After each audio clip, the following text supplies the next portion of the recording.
In the north, the western Galilee area was pounded by a barrage of some 100 rockets fired by Hezbollah terrorists from South Lebanon. Kibbutz Sa'ar and Gesher Aziv were heavily targeted, as was the Kiryat Shmona area. Most of the rockets were shot down by air defense or fell in open areas. There was damage caused to buildings, but no injuries were reported.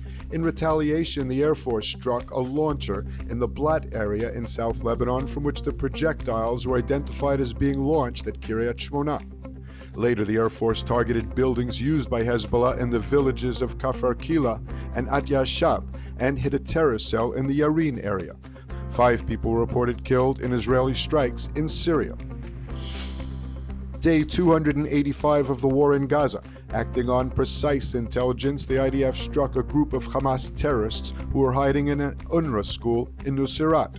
Prior to the strike, the army took steps to mitigate the risk of harming civilians, including the use of aerial surveillance, precision munitions, and additional intelligence. 23 Palestinians were reported killed in the attack and many others wounded. Meanwhile, the international NGO Human Rights Watch has issued an in-depth study outlining all of the potential war crimes carried out by Hamas during the October 7th onslaught on Israel. The crimes include deliberate and indiscriminate attacks against civilians and civilian objects, willful killing of persons in custody, cruel and other inhumane treatment, sexual and gender-based violence, hostage-taking, mutilation and despoiling of bodies, use of human shields, pillaging and looting. U.S. intelligence agencies were tracking what they considered to be a potential Iranian assassination plot against Trump in the weeks before a gunman opened fire last weekend, lightly wounding the former president. The intelligence had prompted the Secret Service to enhance security for the former president before Saturday's shooting.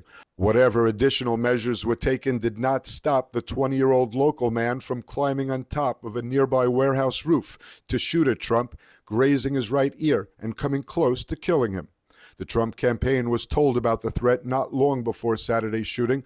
The threat stems from Iran's long-standing desire to take revenge for the strike ordered by Trump in 2020 that killed Iranian General Qasem Soleimani.